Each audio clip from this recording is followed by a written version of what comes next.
कृपया आप लोगों से निवेदन है कि कम चोटिल वाले डीजे से दूरी बनाए रखें। डीजे आसिफ भाई, कृपया आप लोगों से निवेदन है कि कम चोटिल वाले डीजे से दूरी बनाए रखें। डीजे आसिफ भाई, आसिफ भाई, आसिफ भाई, गाँव गाँव तेरा खोर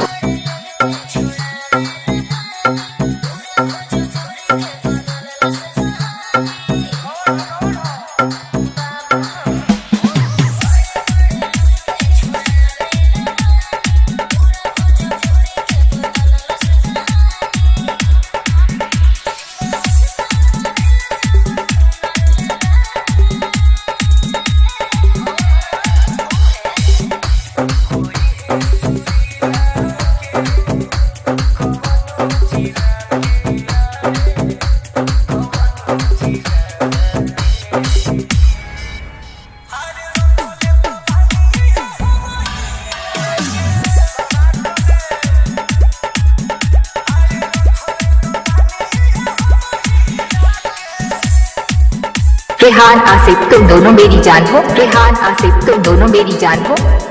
इलाका किसी का भी हो धमाका तो आसिफ भाई का ही होगा। गाँव तेरा खोर किसी का भी हो धमाका तो आसिफ भाई का ही होगा। गाँव तेरा खोर।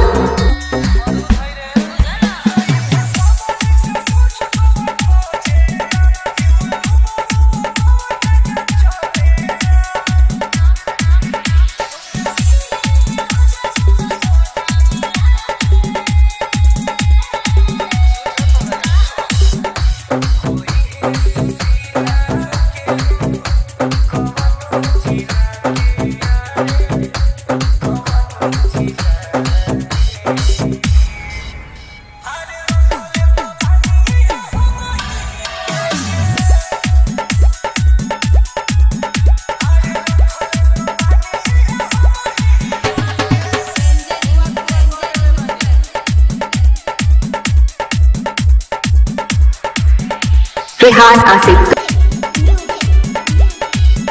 गाँव तेरा खुर्द।